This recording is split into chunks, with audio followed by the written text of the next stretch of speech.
حج اسلام کے 5 بنیادی ارکان میں سے ایک ہے جو کہ ہر مسلمان پر زندگی میں ایک دفعہ اگر اس کی استطاعت ہو تو لازم ہے۔ حج کے بنیادی ارکان کا آغاز 8 ذی الحجہ سے ہوتا ہے۔ حاجی احرام پہن کر 8 ذی الحجہ سے قبل ہی میقات سے حج کی نیت کر کے حرم میں داخل ہوتے ہیں اور پھر مکہ سے مینا کی جانب روانہ ہوتے ہیں، جہاں اس سال 23 لاکھ کے لگ بھگ افراد کے لیے عارضی خیمہ بستی بنائی گئی ہے۔ مینا سے مکہ تک کا سفر 7 کلومیٹر ہے جو کہ لوگ گاڑیوں یا پھر پیدل طے کرتے ہیں۔ 8 ذی الحجہ کا پورا دن حاجی مینا میں گزارتے ہیں، جہاں وہ پورا دن عبادت اور دعاؤں میں صرف کرتے ہیں۔ اگلے دن صبح سویرے تمام حاجی عرفات کے لیے روانہ ہوتے ہیں۔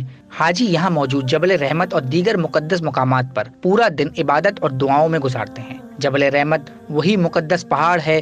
اسی دن دوپہر کے اوقات میں مسجد نمرہ سے حج کا خطبہ بھی دیا جاتا ہے۔ سورج غروب ہونے کے بعد حاجی عرفات سے مزدلفہ جو کہ 9 کلومیٹر کے فاصلے پر ہے کی طرف روانہ ہوتے ہیں، جہاں وہ پوری رات دعاؤں اور عبادات میں گزارتے ہیں۔ اس کے علاوہ وہ اگلے دن کے لیے مزدلفہ سے شیطان کو کنکریاں مارنے کے لیے پتھر بھی جمع کرتے ہیں۔ سورج نکلنے سے پہلے ہی حاجی مزدلفہ سے مینا کے لیے روانہ ہو جاتے ہیں۔ اب آتا ہے سب سے اہم یعنی 10 ذی الحجہ کا دن۔ دنیا بھر میں اس دن کو عید الاضحیٰ کے طور پہ منایا جاتا ہے، جبکہ حاجی اپنے دن کا آغاز مینا پہنچ کر رمی کے رکن کو ادا کر کے کرتے ہیں۔ اس رکن کے تحت جمرات یعنی سب سے بڑے شیطان کو کنکریاں ماری جاتی ہیں، جس کے بعد حاجی قربانی کے فریضے کو سر انجام دیتے ہیں۔ اس عمل کے بعد حاجی اپنے بال کٹوا کر احرام اتار دیتے ہیں، جس کے بعد وہ مکہ روانہ ہو کر وہاں 7 مرتبہ خانہ کعبہ کا طواف اور پھر صفا اور مروہ کے درمیان 7 دفعہ دوڑ کر سعی کرتے ہیں۔ اس عمل کے بعد حاجی پھر مینا واپس آتے ہیں،